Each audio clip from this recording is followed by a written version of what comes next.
Hello everyone. आज मी विषय घेऊन आली आहे जो मोस्ट ऑफ द टाईम प्रश्न विचारला जातो क्लायंट्सकडनं किंवा एक क्लॅरिटी कॉलसाठी सुद्धा जे प्रश्न येतात तो कॉमनली असा प्रश्न येतो की जी या जनरेशनची मुलं आहेत स्पेशली, तर ती मुलं नात्यांची समज नाही आहे त्यांना किंवा त्यांना व्हॅल्यूज नाही आहेत, अशा काही टाईपचे प्रश्न असतात. सो आज मी नक्की याच्यावर बोलायला आवडेल मला, कारण जवळजवळ गेल्या 15-20 दिवसांपासून हा विषय मला खूप भेडसावतो आहे की या गोष्टीवर मी बोललं पाहिजे. याच्यावर बऱ्याच जणांना मी प्रश्नांची उत्तरं दिलेली आहेत, जे पर्सनल पिंग करतात त्यांना. आणि एकूणच माझा स्वतःचा पण जो काही अभ्यास आहे, अनुभव आहे, सगळ्याच गोष्टीतनं आज मी बोलते. I am not a bias, but दोन्ही जनरेशन्सना आपले आपले मतं आहेत, त्यांचे विचार आहेत आणि काही काही अनुभवातनं ते आलेले आहेत. त्यांची जी मेंटॅलिटी आहे, त्यांची जी सायकॉलॉजी आहे, त्यांचं लहानपण कसं गेलं किंवा त्यांचे when they bought up, when they grew up, की तेव्हा त्यांना आलेले अनुभव जे आहेत किंवा जे फिअर आहे, तर भरपूर त्याला फॅक्टर्स आहेत आणि त्याला भरपूर फॅसेट्स आहेत की सगळ्या बाजूंनी जर बोलायचं झालं तर हा व्हिडिओ कमी पडेल. सो मी डीप खूप जाणार नाही आहे, पण काही गोष्टी मला इथे पॉईंट आऊट करायला आवडतील किंवा तुमच्याशी शेअर करायला आवडेल की या विचारांनासुद्धा मी पूर्णपणे हे देत नाही आहे, म्हणजे की पूर्ण बरोबरही नाही येतो आणि पूर्ण चुकीचाही नाही हा प्रश्न. Let me explain. तर ही जनरेशन जी आहे, तर बऱ्याचदा ही जनरेशन असं नाही तर आपल्या वेळेलासुद्धा आपण अनुभवलेलं आहे की घरामध्ये दोन्ही आजी आजोबांची मी गोष्ट करते किंवा नातेवाईकांची गोष्ट करते. जेव्हा तुम्ही लहान असता तेव्हा तुम्हाला काहीही कळत नसतं, तुम्हाला सगळ्यांचाच सहवास मिळतो. याही आजी आजोबांचा, वडिलांच्या बाजूचा जे नातेवाईक आहेत, आजी आजोबा आहेत आणि आईकडचे आजी आजोबा आहेत, जे तिचे आईवडील आहेत, आणि ते जे नातेवाईक आहेत, मामा मावशी सगळे. सो सगळ्यांमध्ये मूल वाढतं, बरोबर आहे. मित्रमैत्रिणी तुमचे जे आहेत, जे नेहमी ये जा करतात किंवा फोनवर बोलतात, मुलांशी थोडेसे बोलतात, सहवास असतो. सो सगळ्यांसाठीच प्रत्येकाचा, म्हणजे प्रत्येकाच्या मुलांचा, जो या जनरेशनची मुलं आहेत, तर त्यांचा अनुभव वेगळा आहे, बरोबर आहे. आपल्यालाही हे अनुभव यायचे बरं का, की असं नाही की आपल्याला कळायचं नाही. बरं, फक्त आपल्याला आपण कधी बोललो नाही, व्यक्त झालो नाही, ड्यू टू रिस्पेक्ट म्हणू आपण. मग आपल्या पेरेंट्ससाठी रिस्पेक्ट म्हणू आपण किंवा त्या समोरच्याही व्यक्तीशी रिस्पेक्ट म्हणून आपण लहानांपासून मोठ्यांपर्यंत कधीही कोणालाही दुखावलं नाही, कधी कोणाला बोललो नाही.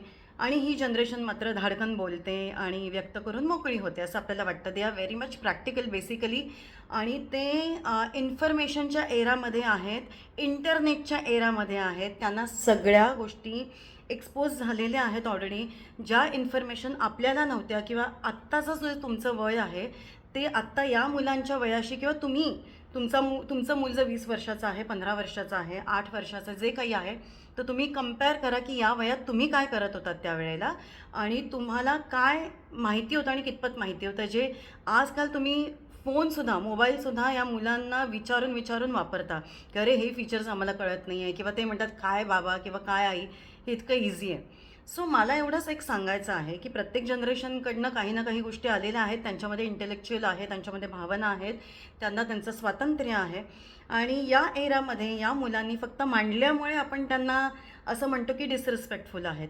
तर काही अंशी त्यांना येस कसं कन्वे करावा मेसेज, तर सम हाऊ मी जेव्हा तरुण मुलं माझ्याकडे येतात किंवा मध्ये मी सुद्धा जेव्हा एका ऑफिसमध्ये सांगितलं जसं की 22 ते 25 26 वर्षाच्या वयोगटातली मुलं होती, तर त्यांनाही मी सांगायचं की कम्युनिकेशन किती महत्त्वाचं आहे, स्किल्स ते किती महत्त्वाचे आहेत आणि जर चुकलं माकलं तरीसुद्धा आपल्याला कसं ते पुढे दुरुस्त करता येतात, गोष्टी करता येतात दुरुस्त. अजिबात तिथे आयुष्य संपत नाही आपलं, नाही का. तर सांगण्याचा उद्देश असा आहे की ही मुलं बोलतात, आपण बोलत नव्हतो. आणि पण एक गोष्ट नक्की आहे की आपलं फ्रस्ट्रेशन कुठेतरी निघत होतं आणि आपल्या ज्या अपेक्षा आहेत किंवा आपल्या जे साठलेल्या गोष्टी आहेत त्या पुढच्या जनरेशनकडे जातात आणि कुठेतरी त्या निघतात. मग ते ऑफिसमध्ये निघतात, आपल्या स्पाऊसवर निघतात, आपल्या मुलांवर निघतात. तर एक गोष्ट नक्की आहे की आपण किती लेक्चर देतोय मुलांना. मुलांशी बोललं पाहिजेच, मुलांना सांगितलं पाहिजे की डोळे झाकून बसू शकत नाही. चांगल्या वाईट गोष्टी, बऱ्या वाईट गोष्टी ज्या आहेत त्या सांगितल्याच पाहिजे, पण आपल्या बिहेवियरमधनं मुलांना जास्त कन्वे होतात. आता इथे मी कम टू द पॉईंट येते की मुलं डिसरेस्पेक्ट करतात किंवा मुलांना भावना नसते काही काही नात्यांबद्दल. तर त्याला मी मगाशी सांगितलं तसं बऱ्याच बाजू आहेत, बऱ्याच फॅसेट्स आहेत. नाही विचार करायला गेलं तर अँगल आहे. तर त्याच्यापैकी काही गोष्टी सांगते मी. तुमच्या मुलांसमोर जर कोणी कंपेअर करत असेल की आता एक्झाम्पल घ्यायचं तर एक सासू सासरे आहेत आणि ते त्यांच्या सुनेबद्दल सतत तिला कसं वागवत आहेत, तिच्याबद्दल काय बोललं जात आहे, हे मुलं बघत असतात. भले ती लहान असू देत पण त्यांना ते व्हायब्रेशन्स मिळत असतात, घरामध्ये तसं वातावरण असतं. आणि सो त्यांच्या आईबद्दल तुम्ही बोलत असता, त्या सुनेशी तुम्ही तसे वागत असता, बोलत असता.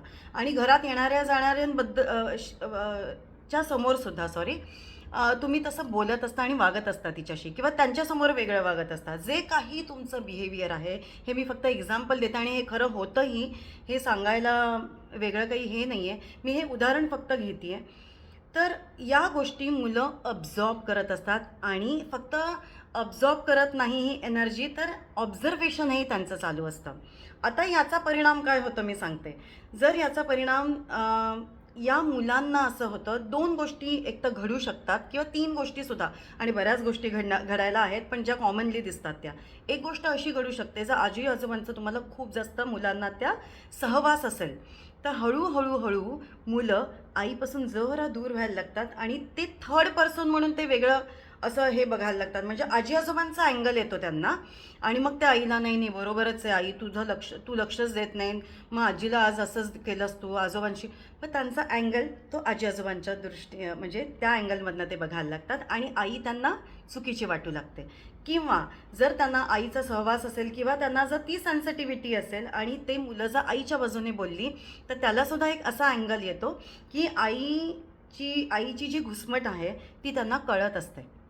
असा सुद्धा एक वर्ग असतो मुलांचा की त्यांना ती घुसमट कळत असते ते व्हायब्रेशन की ती चुकीची नाही आहे. काही ठिकाणी असेलही पण या गोष्टी चुकीच्या पद्धतीने येत आहेत. आणि काही वेळेला असं होतं की मग आजी आजोबांबद्दलचा त्यांचा अँगल बदलतो आणि ते थोडंसं डिस्टन्स क्रिएट होतं, एक तर आईबद्दल किंवा आजी आजोबांबद्दल, म्हणजे तिच्या सासू सासऱ्यांबद्दल. त्यांना त्या मुलांना थोडंसं राग निर्माण होऊ शकतो, डिसरिस्पेक्ट निर्माण होऊ शकतो. असं दोन्ही बाजूंनी होऊ शकतं. सो या पॉसिबिलिटीज मी सांगते ज्या घराघरांमध्ये घडतात. नाही तर तिसरी गोष्ट होते की मुलं मौनात राहतात. जशी ती मुलं मोठी होतात, घरातल्या या ताणतणावांना ते सहन करू शकत नाही, त्यांना बोलायला कुठे वावच मिळत नाही. मुलं एक तर खूप अतिशांत होतात, नाही तर अति अग्रेसिव्ह होतात. त्यांना जी घुसमट आहे ती त्यांना ते इमोशन्सच त्यांना कळत नाही की त्यांना नक्की काय इमोशन्स आहेत आतमध्ये, आणि ते जगाकडेच वेगळ्या दृष्टीने बघतात. मग पेरेंट्समध्ये त्यांचं ऑब्झर्वेशन सुरू होतं आणि ऑटोमॅटिकली त्यांना ते घरातलं व्हायब्रेशन, त्यांची जी एनर्जी आहे ती त्यांना ती कळत असते, फक्त बोलता येत नाही.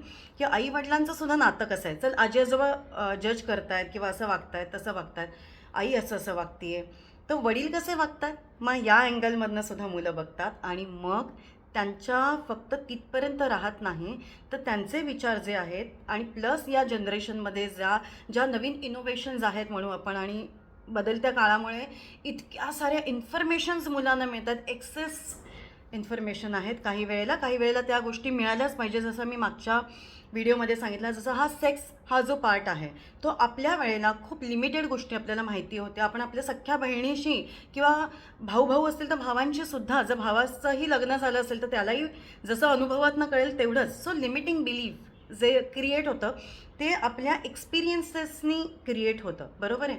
सो तेवढ्याच ह्याच्यामध्ये आपण राहतो, कारण बोलताच येत नाही. पण आता म्हणजे खूपच जास्त झाल्या आहेत काही गोष्टी, ज्या गोष्टी कळायला नको आहेत किंवा चुकीच्या पद्धतीने कळल्या जातात. आणि हा विषय मी थोडाफार मागच्या एका इंटिमेट होण्याच्या एका विषयामध्ये, फिजिकल इंटिमेशन असेल, इमोशनल इंटिमेशन असेल, तर त्या विषयावर मी बोललेले आहे थोडंसं. तर या जनरेशनबद्दल अजिबात गैरसमज करून घेऊ नका. त्या मुलांचं काही अगदीच पूर्ण बरोबर आहे असं मी म्हणणार नाही, पण आपलंही पूर्ण बरोबर आहे असंही मी म्हणणार नाही. So that's why I told you की मी बायस नाही आहे, पण मी नक्कीच सांगते की जेव्हा माझ्याकडे कपल्सपैकीसुद्धा फक्त एकच व्यक्ती येते, म्हणजे नवरा किंवा बायको अप्रोच होते, तेव्हा मी फक्त एकाची बाजू ऐकून घेत असले तरी मला दुसऱ्याचा सुद्धा, पडद्यामागे जी व्यक्ती आहे, नवरा आहे किंवा बायको आहे किंवा मुलं आहेत, सासू सासरे आहेत किंवा कोणी आहे, तर त्यांचीसुद्धा बाजू मला ती समजून घ्यायची असते. मी त्यांच्याशी डायरेक्टली जरी ते लोक मला अप्रोच झाले नाही तरी सगळ्या अँगलनी आपल्याला विचार करायचा असतो. विचार करत असताना सुद्धा जी समोर व्यक्ती आपल्याला अप्रोच झालेली आहे तिला सोल्युशन हवं असतं, तिला मन मोकळं करायचं असतं. सो त्याच व्यक्तीशी फक्त मी बोलते, पण सगळ्या बाजूने विचार करून बोलायचा असतो आपल्याला. सो तसंच मी आजही मांडते आहे. तर या जनरेशनबद्दल अजिबात असा गैरसमज करून घेऊ नका. तर तुम्हाला आता इथे काय करायचं आहे की तुम्ही जेव्हा बोलता वागता तेव्हा तुम्हाला कॉन्शियसनेस जर असेल तर खूप चांगली गोष्ट आहे. तुम्ही जर हा व्हिडिओ बघत असाल तर मी नक्की सांगेन की हा व्हिडिओ जास्तीत जास्त स्प्रेड करा आणि कॉन्शियस राहा तुम्ही जेव्हा बोलत असता. कारण मुलांना जसे काही वेळा ते तुमच्या बोलण्यात नाही येतं म्हणून, आणि काही वेळेला मुलांना अनुभवही तसे येतात नातेवाईकांबद्दल की नातेवाईक कंपेअर करतात मुलांमध्ये. माझी मुलं अशी आहेत तर तुमच्या मुलांना मॅनर्स नाही आहेत, किंवा असं का, म्हणजे हे का क्षेत्र निवडलं वगैरे, असं सुद्धा बोलताना. आणि बोलण्याची जी पद्धत आहे, जी टोनॅलिटी म्हणतो आपण, जी तुमचं बॉडी लँग्वेज आहे, एक्सप्रेशन्स आहेत, आणि त्याच्यातनं एकदाच नाही तर बऱ्याचदा येणारा जो अनुभव आहे, ते व्हायब्रेशन तुमचं जे आहे, जी एनर्जी आहे, ती मुलं समजतात. मुलांना समजते की कोण कशा पद्धतीने वागतंय आणि बोलतंय आणि कुठल्या उद्देशाने. हे हळूहळू गोष्टी अनुभवाने कळतात मुलांना, आणि मुलं न सांगताच आपोआप दूर होतात. मग कदाचित त्या काकाशी किंवा त्या मावशीशी, आत्याशी तुमच्या आईवडिलांची खूप अटॅचमेंट असेल, पण तरीही मुलांना जेव्हा ते उद्देश कळायला लागतात तेव्हा मुलं दूर होतात. आणि अटॅचमेंट असण्यापेक्षा सुद्धा तुम्ही बऱ्याचदा असं असतं की तुम्ही नातं निभावत असतात, प्रेमाने निभावत असतात, की कोणाचा अपमान नको व्हायला किंवा कोणाला नाही बोलून दुखवायचं आहे, असू देत, असं आहे, त्याची परिस्थिती तशी आहे, असं पण समजूतदारपणाने ते नातं निभावायला जातं. पण मुलांना त्या गोष्टी एक्झॅक्टली कॅच करतात ती मुलं, आणि ती मुलं स्पष्ट तुम्ही सांगतानाही म्हणजे पेरेंट्सनी माझ्याशी शेअर केले आहेत की मॅम असं सांगतात मुलं की मला काही सांगू नकोस की आत्या कशी वागते आहे, की मला सांगू नको मामा कसा वागतो आहे, मला माहिती आहे. सो तू तुझं बघ, म्हणजे तुला हे असेल तर त्यांच्याबद्दल please don't tell me to की त्यांच्याशी असंच वागलं पाहिजे आणि तसंच वागलं पाहिजे, किंवा ते नातं तुम्हाला व्हॅल्यूज नाही आहे, त्यांनी असं केलं आहे,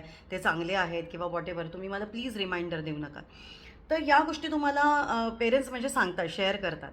सो म्हणून मला सांगायचं आहे की इंडिव्हिज्युअली मी नेहमी ही गोष्ट सांगते, प्रत्येकाचं नातं प्रत्येक व्यक्तीशी वेगळं असतं. इवन मुलांचं प्रत्येक, आता 2 मुलं आहेत, 3 मुलं आहेत, पूर्वीच्या काळी 7-7, 8-8, 10-10 मुलं होती. प्रत्येक मुलाचं नातं आईशी आणि वडिलांशी किंवा आई वडिलांशी मिळून वेगळं होतं. प्रत्येक सिबलिंगशी नातं वेगळं असतं. आणि तसंच आपल्या मॅरिड लाईफमध्ये सुद्धा आपण अनुभव घेतो. सो मला असं मनापासून सांगायचं आहे की मुलांनाही जज करू नका, आणि स्वतः फक्त बघा वागताना बोलताना की आपल्याकडनं काही चुकीच्या गोष्टी होत नाही आहेत ना. कारण लहान मुलं ऑब्झर्व करतात आणि अब्झॉर्ब करतात ती एनर्जी. तर तसं होता आपल्याकडनं कामा नये. मुलांना त्यांचे अनुभव येऊ देत आणि त्यांना त्यांचा निर्णय घेऊ देत. तो तुम्ही थोपवू शकत नाही. जोपर्यंत मुलं लहान असतात तोपर्यंत ते सगळं ऐकतात. त्याच्यानंतर ती जेव्हा मोठी होतात तेव्हा ते ऐकेनाशी होतात आणि मग ते डिस्टन्स क्रिएट करतात रिलेशनशिपमध्ये कुठल्याही. मग ती तुमच्याशी नातं असू देत, आईवडिलांशी किंवा बाकी नातेवाईकांशी असू देत. सो जेव्हा मी हे खूपदा ऐकते की डिसरिस्पेक्टफुल आहेत मुलं आणि त्यांना व्हॅल्यूज नाही आहेत, तेव्हा फक्त त्यांची चूक आहे असं बोट दाखवून आपण सहजपणे मोकळे होऊ शकत नाही. तर आपल्याकडे सुद्धा 4 बोटं आहेत, त्यांच्याकडे 1 बोट दाखवलं तरी. सो तो ball is in a court also. तर आपल्याला विचार करायचा आहे, आपले विचार कसे आहेत, आपले आचार कसे आहेत, आणि आपण कसं मांडतोय. आपलं इंटेन्शन चांगलं आहे. बऱ्याचदा असं बोललं जातं की माझं तर इंटेन्शन खूप चांगलं होतं, मग ते दिसण्यात का नाही आहे, म्हणजे ते बिहेवियरमध्ये का नाही आहे. सो जर मनात एक असेल आणि तुम्ही वागत वेगळे असाल तर डेफिनेटली तो इफेक्ट जो आहे आणि त्याचा अफेक्ट जो पडतो, जो इम्पॅक्ट पडतो तो मुलांवर डायरेक्टली पडतो. आणि त्यांची मतं जी होतात ती फक्त तुमच्या ह्याच्यावर सुद्धा होत नाही, तर त्यांना आजूबाजूच्या ज्या एन्व्हायरमेंटमध्ये ती मुलं वाढतात आणि जे काही बघतात त्याच्यावरही होतो. पण हा एक पार्ट आहे जो आपल्याकडनं ॲटलिस्ट आपण सांभाळला गेला पाहिजे. माझं असं नेहमी मत आहे की ज्या गोष्टी कंट्रोलमध्ये नाही आहेत त्या गोष्टी आपण खूप कंट्रोलमध्ये करण्याच्या प्रयत्नामध्ये आपली एनर्जी घालवतो. पण जी गोष्ट आपल्या कंट्रोलमध्ये आहे ती गोष्ट आपण फोकसच करत नाही. जी गोष्ट आपल्याकडे आहे ना, ती गोष्ट आपल्याला फोकस करायची, की आपले विचार, आपले इंटेन्शन्स आणि त्याच्याबरोबर आपलं बिहेवियर या सगळ्या गोष्टी मॅच होत आहेत की नाही, हे आपल्याला नक्की जाणून म्हणजे पडताळून बघायचं आहे आणि अक्नॉलेज करता आलं पाहिजे, की आपली चूक कुठे होतीये किंवा आपण कसं वागतोय, बोलतोय. तर मुलांपुढे जेवढं प्रिकॉशन्स तुम्हाला घेता येतील तेवढं प्रिकॉशन्स घ्या. जर ती कधी चुकीची बोलली सुद्धा आणि जे अप्रोप्रिएट नाही आहे, तर त्यांना त्या क्षणी सांगायला जाऊ नका. शांतपणे असा फॅमिली टाईम काढा किंवा मुलं जरा थोडी रिलॅक्स असतील, थोडं एक 5 मिनटं आपण बोलूयात का? फ्री दिसतोय, मस्त कॉफी पिऊयात, काहीतरी एक रिझन काढा किंवा बाहेर आपण आईस्क्रीम खायला जाऊयात, जरा चालायला जाऊयात. खूप दिवसात आपण भेटलो नाही, बोललो नाही आहे. मी पण बिझी होतो किंवा होती, तू बिझी होतास किंवा होतीस. तर मुलांना थोडं वॉकला घेऊन जा, काहीतरी तर कारणं काढा आणि मुलांना तसा वेळ द्या. त्यांच्याशी छान संवाद साधण्याचा प्रयत्न करा आणि बोलता बोलता हा विषय छेडा. खूप काही वेज आहेत आपल्याला मुलांशी बोलायला, पण गैरसमजात राहू नका, कारण ते पुन्हा आपल्यामध्ये, आपल्या नात्यांमध्ये दुरावा निर्माण करतात. सो स्टे ट्यून्ड आणि तुमच्या फॅमिली मेंबर्सशी गैरसमज करण्याच्या आधी क्लॅरिटी असणं खूप गरजेचं आहे आणि स्वतःकडे बघणं खूप गरजेचं आहे. आपल्यापासून सुरुवात असते प्रत्येक चेंजेसची. सो ते चेंज आपल्यामध्ये आले पाहिजेत असं मला मनापासून वाटतं आणि हा अनुभवही सांगतो, हा स्टडीही सांगतो तुम्ही जर बघायला गेलात तर. सो जर तुम्हाला ह्याच्यामध्ये कुठलीही क्लॅरिटी हवी असेल, तुम्हाला कुठल्याही प्रकारचं जर काही नात्यांच्या संदर्भात काही विचारायचं असेल, तर डेफिनेटली अपॉइंटमेंट घ्या पहिल्या क्लॅरिटी कॉलसाठी, फ्री क्लॅरिटी कॉलसाठी. And take care of yourself. Love you all. See you sir.